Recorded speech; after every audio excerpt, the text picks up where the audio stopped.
The Greeks told stories about great wars, adventures, and romance. They built temples for the gods and goddesses and created great works of art.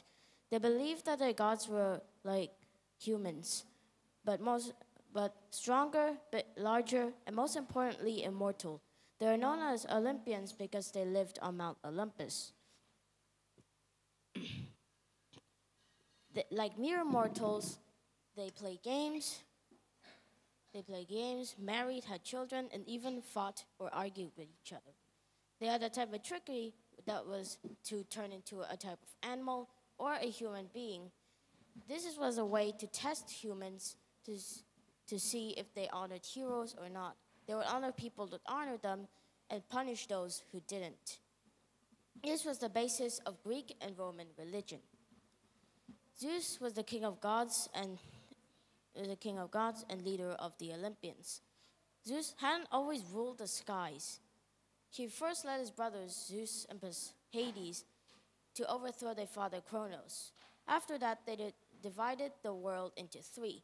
Zeus took the sky, and lightning and thunder was his weapons. Poseidon took the oceans, and Hades took the underworld. Told in Greek mythology, Zeus was known to uphold law and help people who were wronged. Poseidon ruled the earth's oceans. His kingdom matched him because his mood changed as fast as the sea. He could summon earthquakes and storms with his magic trident and use the same trident to calm the waves. He is often found riding his golden chariot, ridden by horses in the shape of waves. In one occasion, he created horses to impress the god of the harvest, Demeter. She asked him to create a creature more beautiful than the others. Demeter was delighted. Poseidon, too, so much that he forgot Demeter in his hurry to make more horses. Hades was the god of the underworld. He would make sure dead people were buried properly. Other treasures belonged to him, like gold and silver. One time, he asked Zeus if he can marry Demeter's daughter, Firstborn. After Zeus agreed, he led Firstborn down to the underworld. Demeter threatened Zeus to bring Firstborn back. Zeus ordered Hades to bring Firstborn back. Hades agreed after giving Firstborn several pomegranate seeds that required her to return to Hades' realm a few months each year. Hermes was the god of thieves, merchants, and messengers. He would lead dead souls down to the underworld.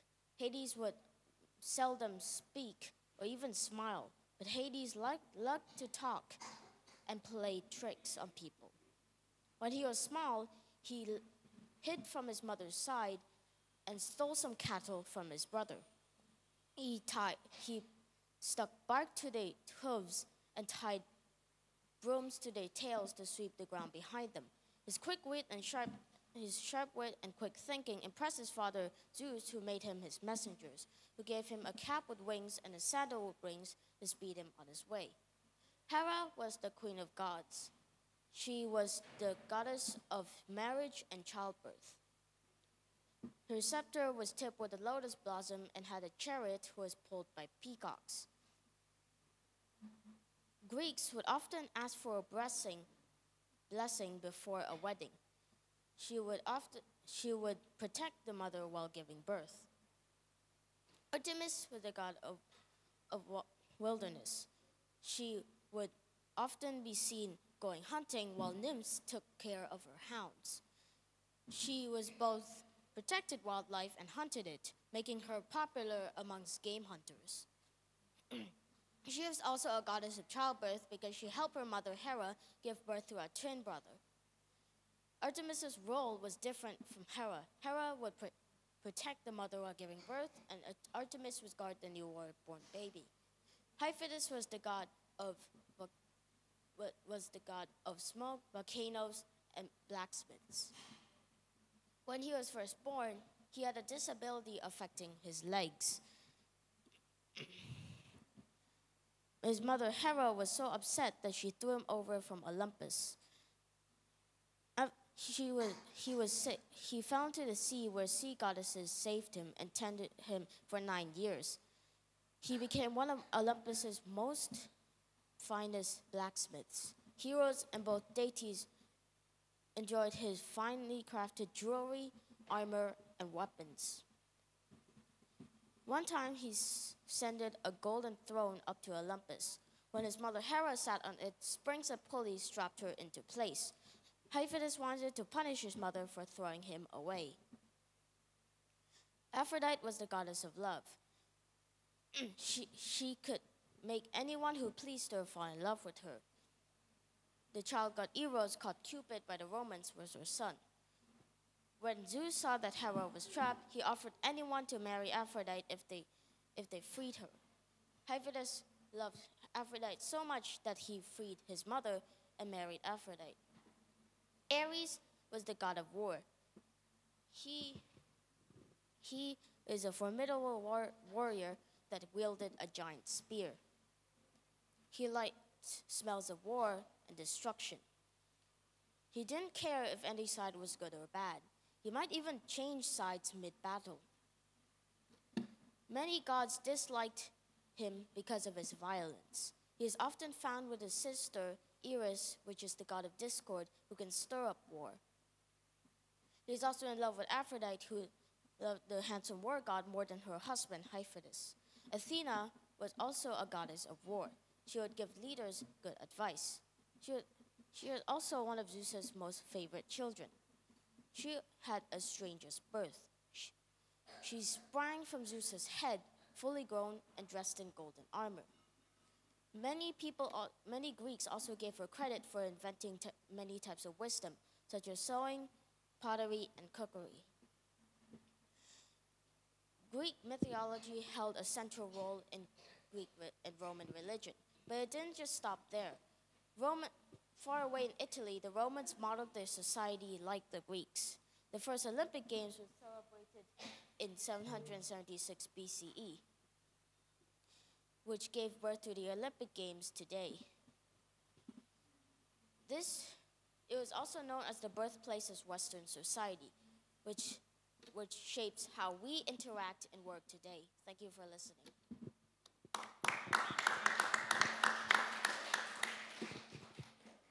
Amazing, Frigg. That's a lot of information on all the gods and goddesses, and it must have taken a lot of preparation on your part to memorize that. But my question for you is, who is your favorite god or goddess? I think it's Poseidon. Why? Why do you like Poseidon? I would like to breathe underwater. All right, awesome. Great job again. Well done.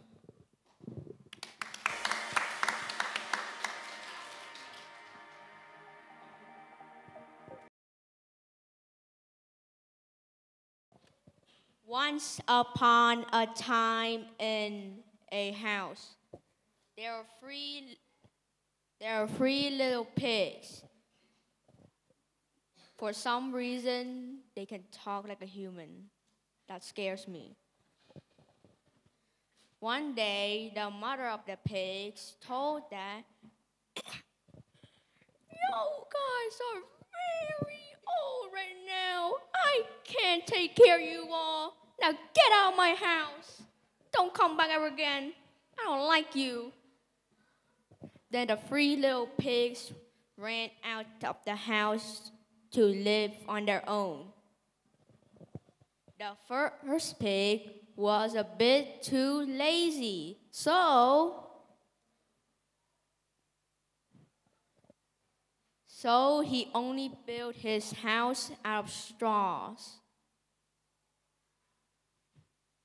Then the second pig built his house out of sticks.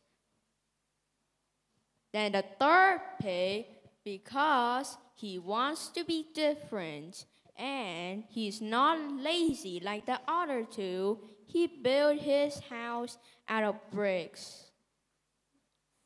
One day, a big, and I mean a very big bad wolf came to the three houses because he's hungry.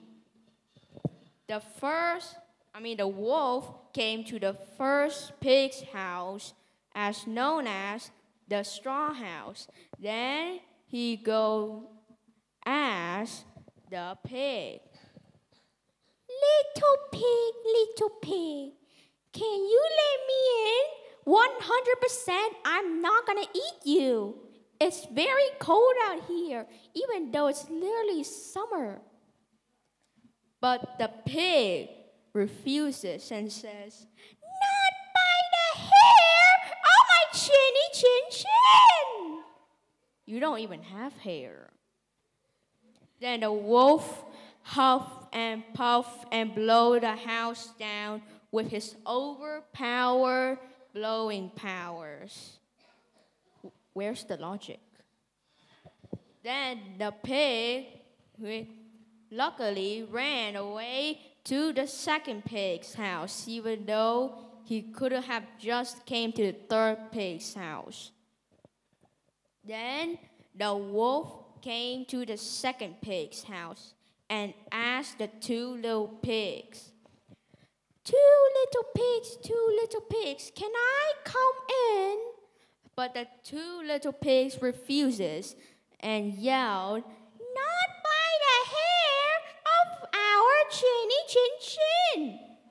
You guys are not in your 30s. Then the wolf huffed and puffed and blew the house down.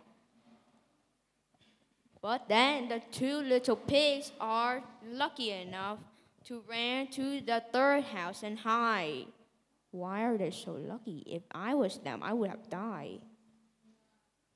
Then the wolf finally came to the third house and asked the three little pigs inside the house.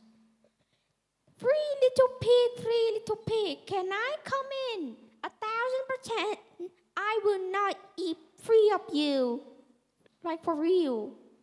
But the three little pigs reply, well, not by the hair of our chin.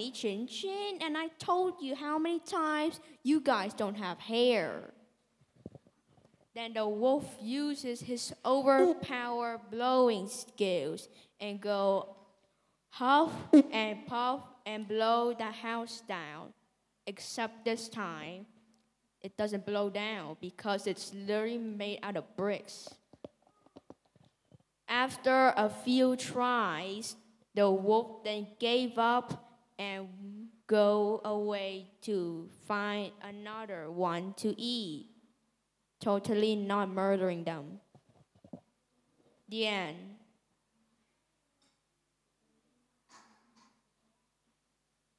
Also, I need send help.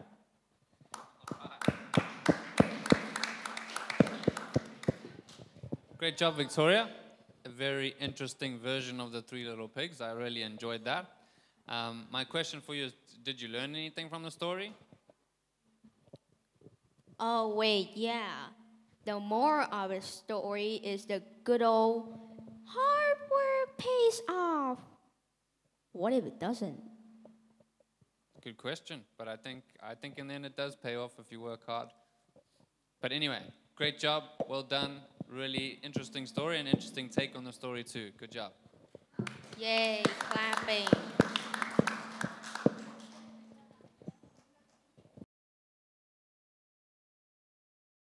Today I'll present a story named Ricardo's Dilemma. All right, looking forward to listening. Ricardo's Dilemma.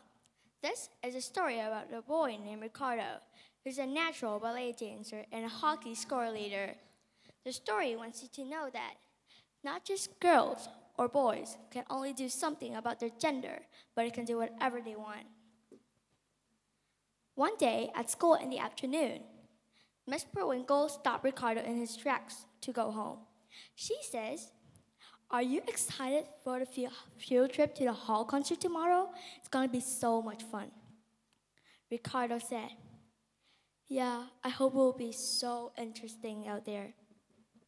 But actually, he cares about the hockey match way more. In the hockey game, Ricardo's a score leader.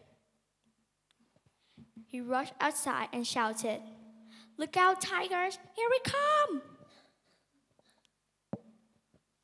In the following morning, when Ricardo's taking some cereal, his mom says, I'm going with you to the field trip today. Cinderella is a really interesting and a beautiful story. You will like it. After the class arrived, a tall guy with rosy cheeks that's almost impossible for other people to do not like him. Max was his name. He says, I'm going to take you guys to the backstage to explore. Now please follow me. Wow! Ricardo screamed. There are lots of people are stretching their legs and twirling in an endless circle. Ricardo asked Miss Periwinkle. They look so incredible. Wait, can you do that? Miss Periwinkle smiled, and then she says, of course I don't. Only the ballet dancers can do like that. They start moving to the place where people are dressing up. The lights look so beautiful. The props are so interesting, and the costume looks so incredible. Ricardo can't even stop smiling. Ricardo can't stop smiling, and then he suddenly stopped smiling. He thought himself, wait, I don't like ballet. Why should I enjoy this? But Miss Periwinkle and Mom was right. And that night, Ricardo can't even sleep because of the amazing dancers. Ricardo thought himself, the dancers are so incredible. Should I join a few ballet classes or no? Wait, but if I turn so good in ballet classes, what do my friends think? Will they tease me? Until one sunny day, Ricardo asked his mom that can he join a few ballet classes, and his mom suddenly smiled. She says, okay, but only a few classes, because we're not even sure that you like it or not. If you don't, it's just a waste of my money. Ricardo started taking a few classes and then more. The more he joined with classes, the more he liked it. Even one day, his teacher said that he was a natural. Like, ballet is really difficult. But when he did something right, he felt like he was on top of the world. Until one day, after a hockey match, Zach, Ricardo's best friend, ran closely to him. He says, oh boy, it's almost impossible for our team to lose in these days, Ricardo. But anyways, how can you turn so flexible? I mean, every time you said you do homework is we're going to practice. Finally, the thing that Ricardo's struggling happened. He nervously says, every time I lied to you, I was doing homework that I'm joining ballet classes. I think that every flexible move that I do, it's because of ballet. Wow, that's incredible, Zach shouted. I knew ballet gives you some incredible skills in these days, right, Ricardo? Ricardo beamed in his shirt. Yeah, it must be. After the breaking news, the whole hockey class was surprised, and they want to make a celebration for their winning by going to Ricardo's first show at a mini hall concert. The end.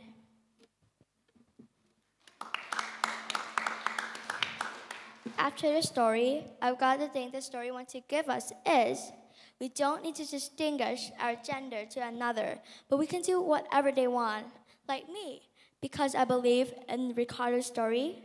I can bravely learn karate.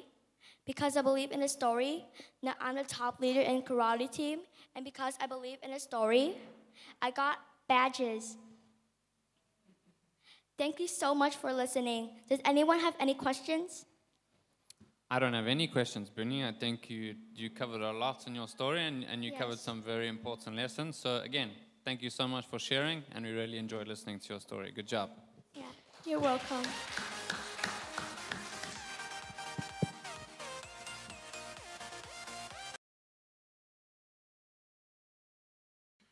Welcome everyone in the audience today. I'm Tina from class 5A2. Today I come here bringing the story that I like the most. The story, The Golden Starfruit Tree. Once upon a time, there was a family with two brothers who were very different. The younger brother was kind and gentle, and the older brother was greedy and mean. One day, when their parents passed away, the older brother took the whole fortune and just gave his younger brother only a tiny hut and a starfruit tree. But the younger brother didn't complain, and he was happy with what he got. He took a very good care of his trees.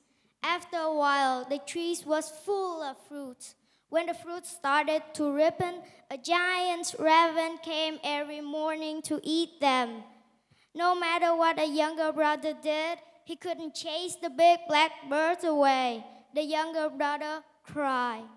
Poor me! The only things that I have was what that starfruit tree gave me. Now look, this bird took it all. I'm going to be so hungry. And then a miracle happened. The bird heard what the younger brother said and perched down, replying in a human voice. Starfruit I eat, with gold I pay. Be ready with a 3-foot bag and follow me to get it. Few days later, the bird came back to invite the younger brother to take a seat on the back with the bag. Then they disappeared together into the horizon. The bird took him very far before landing on an island that was full of gold. He filled them, and the bird took him back. From then on, he had a luxury life and often helped the poor people who did not have any money at all. The older brother was surprised to see that the younger brother had so much money. Where did he get it from? So he tried to find out the secret. The younger brother, who was honest, kind, and frank, told him the story about the giant raven that took him to the island to collect all the gold. The older brother thought that he could trick the younger brother, proposed the trade. His whole fortune for only a tiny hut and a starfruit tree. The younger brother agreed. One day, the giant raven came back to eat starfruit and gave the older brother the same recommendation. Be ready with a 3-foot bag so they can go looking for gold. The older brother was greedy and he was curious on how much he could get, so he brought a 6-foot bag. The bird took him to the island. He filled them all the way to the top with gold. On the way back home, the giant raven couldn't carry the weight of the bag, so he asked the older brother to throw away some of the gold to make it lighter. But the older brother wouldn't listen, and the giant raven tied his tired wing and dropped him off into the sea, where he lost all of his gold and life. The story ends with the older brother's death because of his avarice.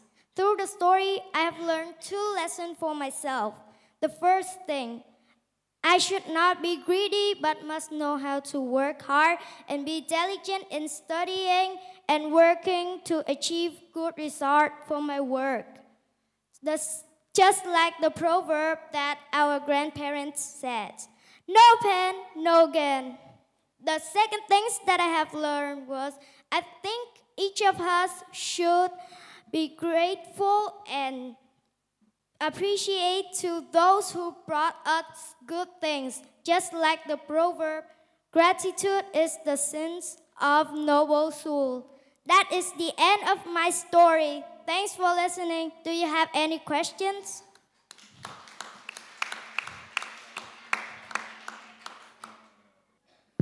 Great job, Tina. That was an amazing story to listen to. And again, you did a great job, and thank you for sharing those lessons. I think they're very important for us too. I don't have any questions for you, but I, again, would like to say great job, and thank you very much for sharing. Hi.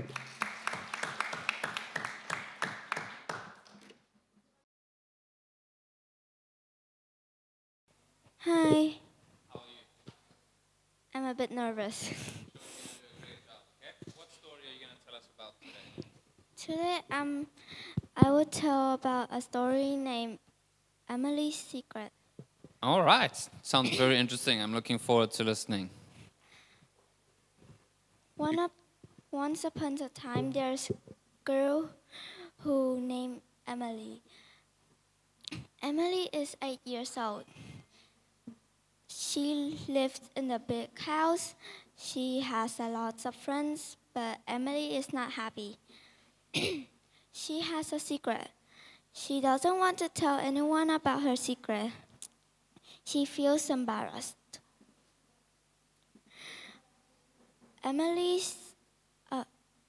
The problem is if nobody knows about it, there is no one can help her.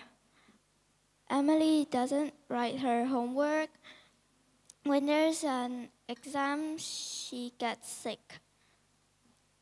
One day, Emily's teacher finds out. She sees that Emily cannot write on the board. After class, she called Emily and asked to tell the truth. Emily says, "It is true. I don't know how to write and read." And then after that, every day, Emily and her teacher meet after class. They practice together. Now Emily knows how to read and write. Thank you for listening.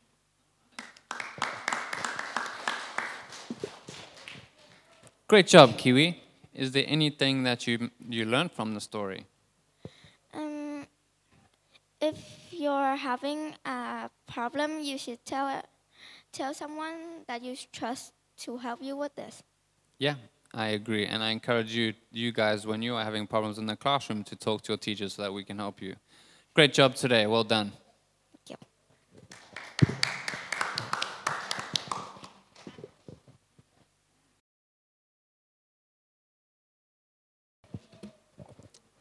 Firstly, I really appreciate everyone who are listening to my story. I am Casey from class 5A4, and I used to think, what do I want from my life? Have any of you ever had this thought? But one day, I finally knew what was the answer to my question thanks to this book.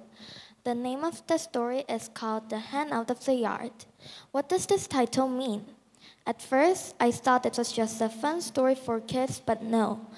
This story has a lot of meaning, and it made me think of my life again.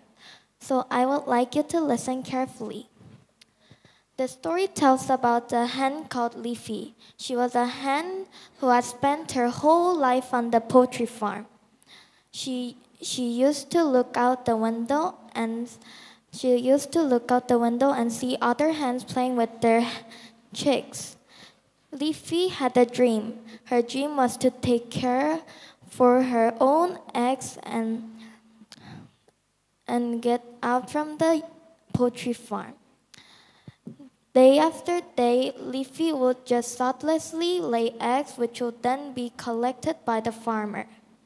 One day, her owners threw her away, and by the chance, she could be free from that stuffy and narrow poultry farm. But she wasn't welcome at the yards by others. She has to live alone, being threatened by a weasel many times. One day, she found an egg which a mallard left. The mallard left the egg because she was being eaten by a weasel. So Leafy decided to take care of the egg instead of the mallard. There were many difficulties, but finally the egg had hatched and the baby chick was born.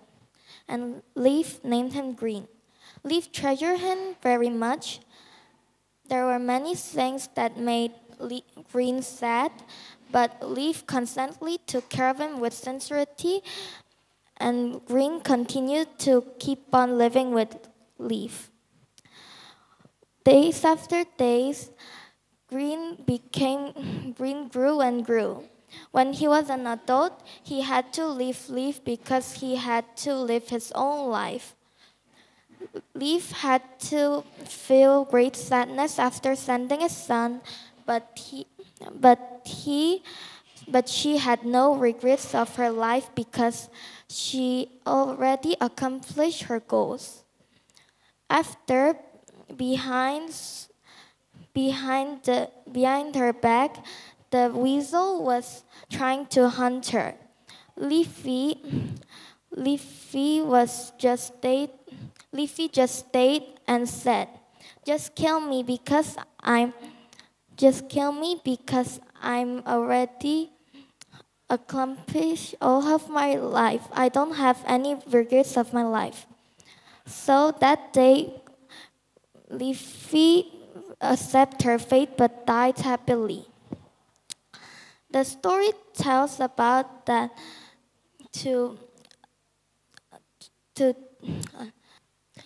I want to say to you that don't just continue on one thing because it's not the value of living. We need to try everything we want to do before we die, because if we die when we regret about something we haven't done yet, it's all our fault. Thank you for listening my story.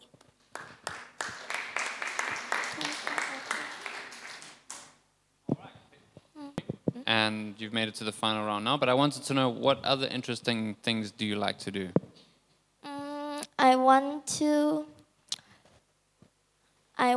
be a scientist. Okay. So I'm trying to learn about it. Okay, awesome. What kind of scientist would you like to be? Maybe making medicines. Okay, awesome. Well, I wish you all the best, and I'm sure if you continue to work hard, you will no doubt achieve your dreams. Okay, great job. Thank you again for sharing. Thank you for listening.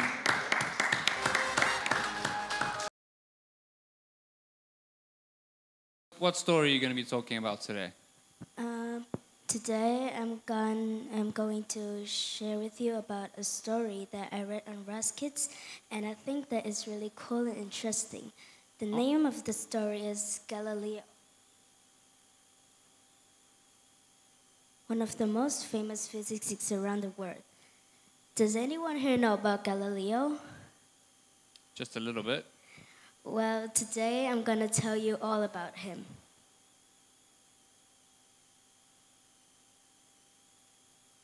The first thing I should mention about is his life history. Galileo was born in Italy in 1564. Growing up, he studied in a university but never finished his degree. In 1585, he left the university due to money problems and worked as a math tutor to make money. In 1589, he returned to the university to teach math and physics. In 1610, he published about his discovery book of our solar system. However, his discovery got him in a big trouble with the Catholic Church at that time. In 1633, he faced a trial in Rome and got under house arrest. In 1638, he became blind, and sadly, in 1642, he dies. And the next part that I would like to tell you is about his talents.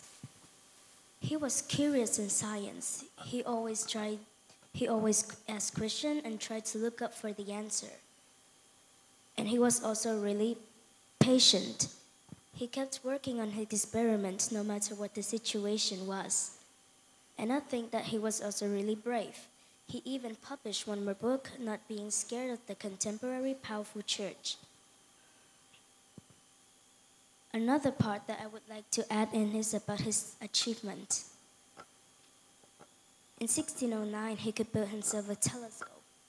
Now, I love telescope, but my mom said it's expensive, and I promised her to study well so she can buy me a telescope. Mom, remember to buy me a telescope. And let's get back to the story.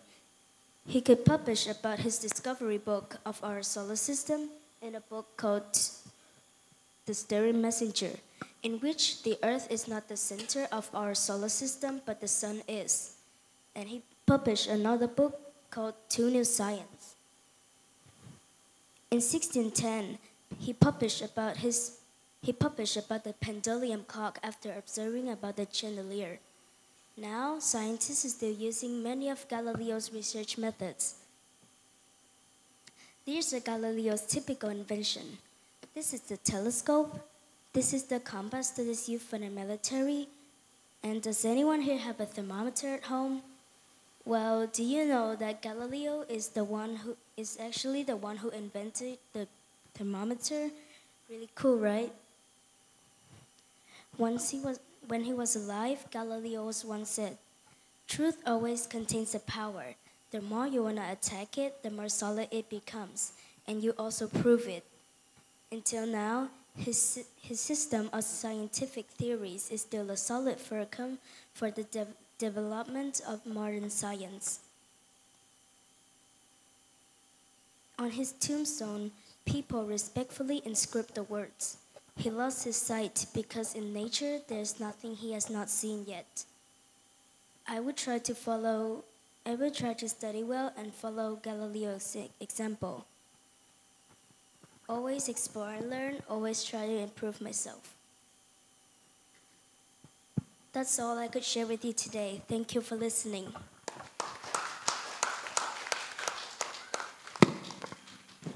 Hi, Leo. Thanks again for sharing your story about Galileo today. I definitely learned a lot more about him. My question for you is, you talked a little bit about telescopes in the solar system. Is there anything that you would like to do when you grow up? Are you looking to be a scientist? I'd like to be an astronaut. Astronaut. Wow, amazing. That would be really cool. I think if you keep working hard and you keep studying hard, I think there's no reason why you can't be one.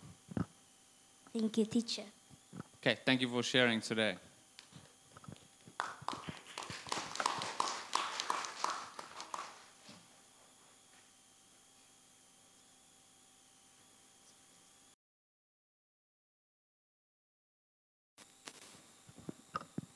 Hello everyone, I'm from class 5B1. Today I would like to show you my story about the red shoes. Once upon a time, there's a very beautiful girl called Karen. She lived with her mother in this very small house. They didn't have enough money. She can't even buy a pair of shoes, so her mother had to make her wooden shoes. But her feet got really hurt. She can't walk with it. Soon, her mother got very ill. She had to take care of her mother the whole time.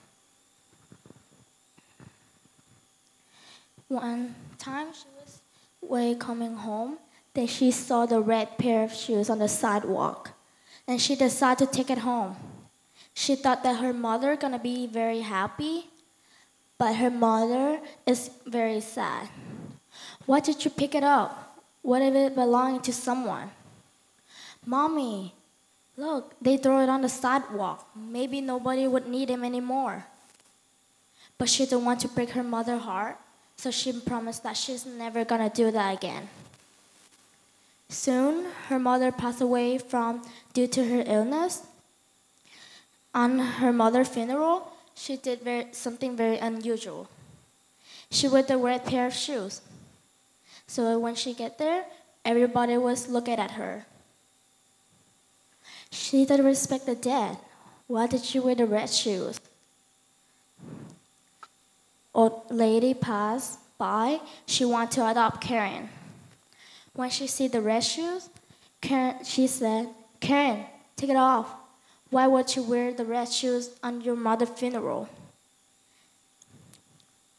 No, I'm not gonna take it off. Why do I have to take it off? It's my shoes.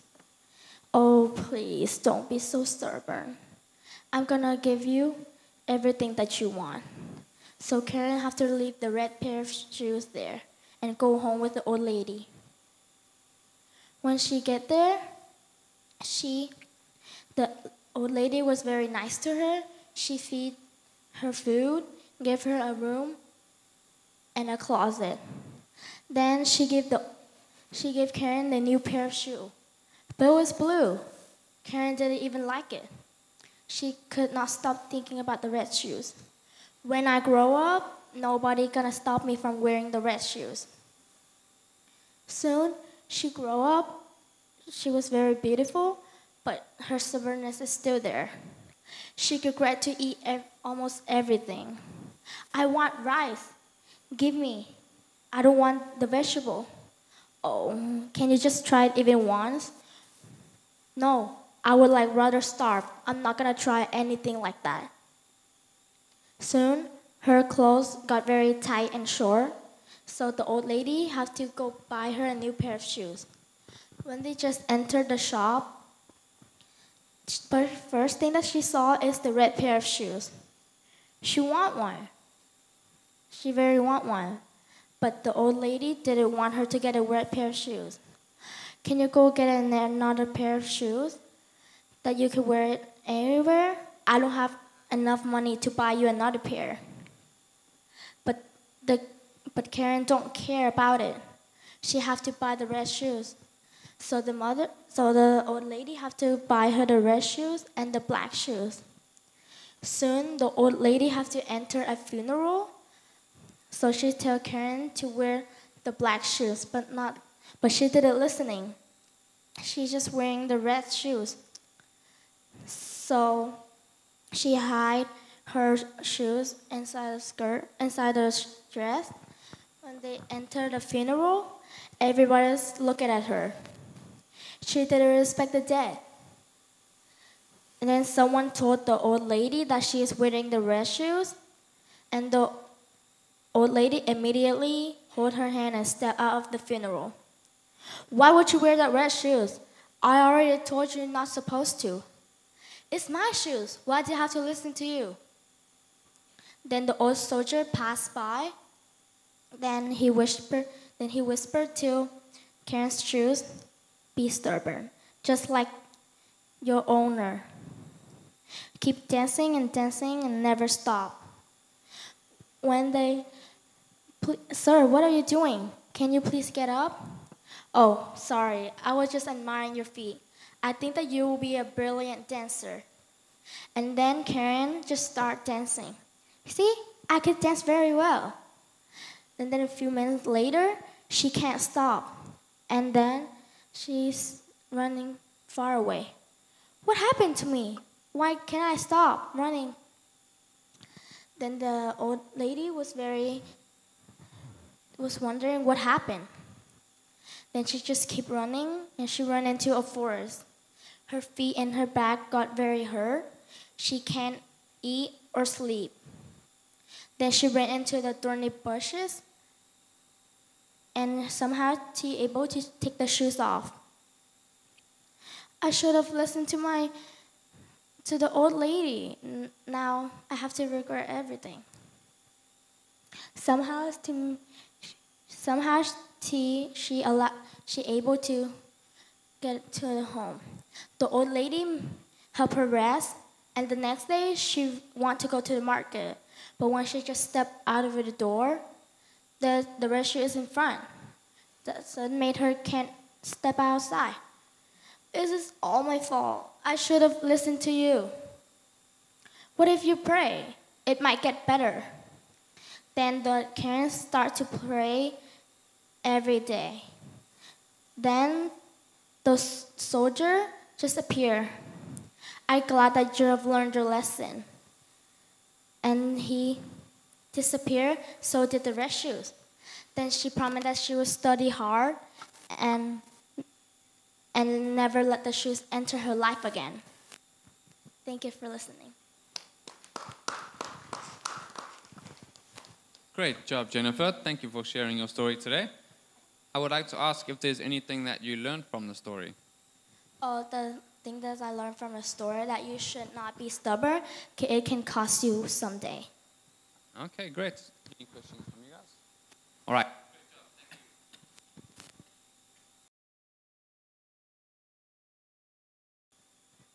Welcome, teachers and students. So glad to see you all again. Please allow me to introduce myself. My name is Brenda from class 5B1. Today, I am honored to present you a famous folktale who talks about a marionette puppet who tries his best to be a good son to his father, Geppetto, which will eventually turn him into a real boy by a fairy. Let's jump straight into the story, shall we? Long ago, an old carpenter named Geppetto carved a puppet in the shape of a boy and named it Pinocchio. He wished the boy to be a real one. A fairy heard his words and fulfilled his wish. She added life to the puppet, but she wanted that if he was to be a real boy, he must always be a good boy. Geppetto loved him dearly, but Pinocchio was quite naughty and rarely spoke that truth. As soon as he lied, his wooden nose would grow long. He always promised to be a good boy from the next time, but he soon forgot his word and left the school with his friend to join a circus. One day, he heard that his father has been swallowed up by a huge whale. He immediately went to find the whale. The whale swallowed him as well. As soon as he met Geppetto inside the whale's belly, they were so happy to see each other. They made a plan to get out and tickling the whale's stomach. The whale opened his mouth and sneezed. Geppetto and Pinocchio slipped out. They reached home safely. The fairy was pleased with Pinocchio's bravery, and she turned him into a real flesh and blood boy. From that day, Pinocchio was a very good boy and never missed school. The father and son lived happily ever after. Wow, that was indeed an interesting story. After all of the poor decisions that he makes throughout the story, Pinocchio eventually learned his lesson. He does the right thing by saving his fathers and earned this chance to be a real boy. From this, we learned that no matter how many mistakes you make, it is never too late to do the right thing. Thank you for listening to my story.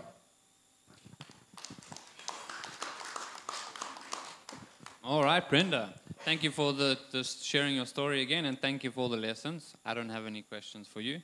But yeah, again, amazing job. Well done.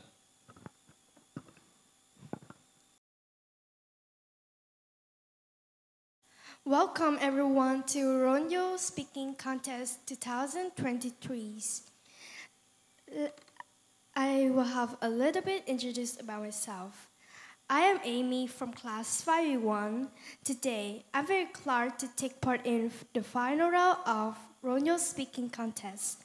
Now, I will bring you the classic story called The Necklace by Guy de Maupassant. Introduce the story. The Necklace is a short story by Guy de Maupassant, first published in 1884.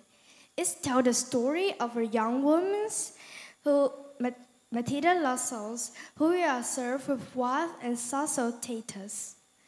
She is married to the hardworking and loving man, but she is unhappy a lot in her life. One day, Matilda is invited to the fancy ball by her former schoolmate. She is excited to attend the ball, but she had nothing to wear. She begged Madame Forestier to lend her the necklace, and Madame Forestier agreed, and Matilda goes to the ball looking beautiful. At the ball, Matilda is the envy of the other women. She dances all night long, but at the end of the night, she realized that she had lost the necklace. Matilda and her husband look everywhere for the necklace, but they cannot find it. They are forced to buy a replacement necklace, which is very expensive. They have to go into the debt to pay off for it. Matilda and her husband worked hard to pay off for the debt, but it taken them 10 years. By the time they have finally paid off for the debt, Matilda is old and worn out. She has lost her beauty and her youth. One day, Matilda goes to the park and sees Madame Forestier. She goes up to Madame Forestier and tells her about the necklace. Madame Forestier was surprised because the necklace she lent her were the fake ones. What she has learned from the story, she has learned the valuable lessons about the importance of being grateful for what you have. Moral of the story: don't be compare yourself to others. Be grateful for what you have. Thank you for listening, everyone. Thank you. Hi, Amy. Great job. I have only one question for you, and that is if you could tell me some of the things that you are grateful for. Yes. I'm good. I'm okay. Is there anything you are grateful for, like the person in your story as well? No. Maybe for your school or your friends or your parents? Yes. I'm grateful for my school because I have the international the good environment. I have the loving families, and I have many good friends. I think you are very lucky. Great job today. Thank you very much. Thank you for your good questions.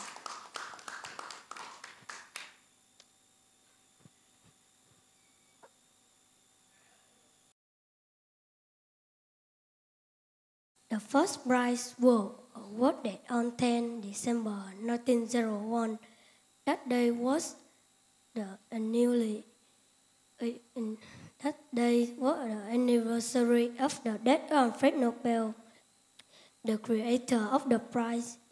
Between 1901 and 2015, 874 special individuals and 26 groups had been awarded Nobel Prize. For many years, 5 prizes were awarded annually in the field is physics, chemistry, physiology or medicine, literature and peace. The 6th awarded is for economics, was created 1968 about Alfred Nobel. Nobel is born on 28 December 1833 on Stockholm, Sweden. The idea of the prize was only revealed after the death of Alfred Nobel.